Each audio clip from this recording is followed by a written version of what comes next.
talentua eta teknologia, lankidetza publikoa eta pribatua, esfortzuak batuta, Industria 4.0-ren esparruan azizdoa zen enpresei aukera emateko. Fabrikazio gehigarria, elkarlaneko robotika, zibersegurtasuna, Big Data.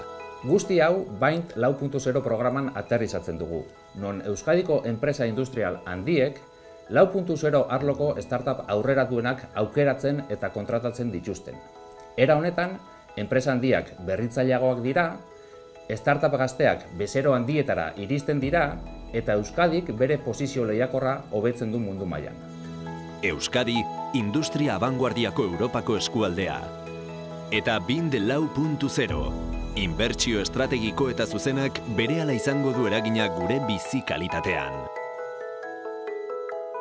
Eusko Jaurlaritza, Euskadi, auzolana.